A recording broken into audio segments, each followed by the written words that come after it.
আসসালামু আলাইকুম। Law and immigration with ওয়াজিরে স্বাগত জানাচ্ছি আমি ওয়াজির হোসেন মুরাদ। কানাডা ইমিগ্রেশনের বর্তমান নিয়ম অনুযায়ী বিভিন্ন প্রোগ্রামে কাজের অভিজ্ঞতার হিসাব নিয়ে আমরা প্রায়ই গোলক ধাঁধায় পড়ে যাই। কোথাও টানা 1 বছর লাগে, কোথাও বিরতি দেওয়া যায় না। কিন্তু প্রস্তাবিত নতুন নিয়মে আইআরসিসি এমন একটি পরিবর্তন আনতে যাচ্ছে যা শুনলে আপনি স্বস্তি পাবেন। আজ আমরা কথা বলবো কাজের অভিজ্ঞতার সেই স্ট্যান্ডার্ডাইজেশন এবং 3 বছরে 1 বছর নিয়ম নিয়ে।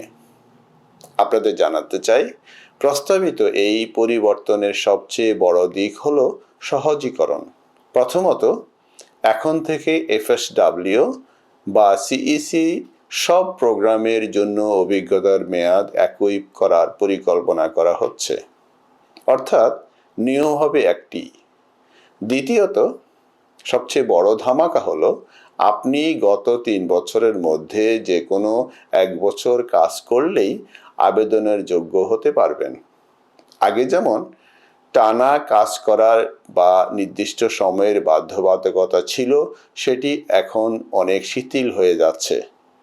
তৃতীয়ত, পয়েন্ট সিস্টেমের আধুনিকায়ন।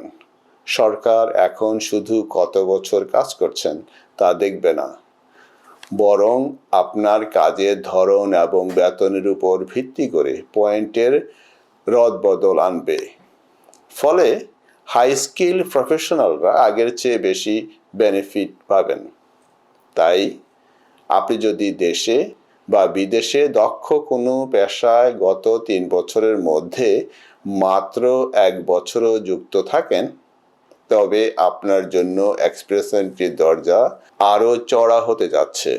তবে মনে রাখবেন, এটি প্রস্তাবিত। নতুন আইন না হওয়া পর্যন্ত বর্তমান নিয়মেই প্রস্তুতি নিন। সঠিক তথ্যের সাথে আপনার স্বপ্ন সফল হোক। পরিবর্তন হয়ে চলা নিত্য নতুন বিধিবিধান বা আইন নিয়ে আমরা থাকব আপনাদের পাশে। আল্লাহ হাফেজ।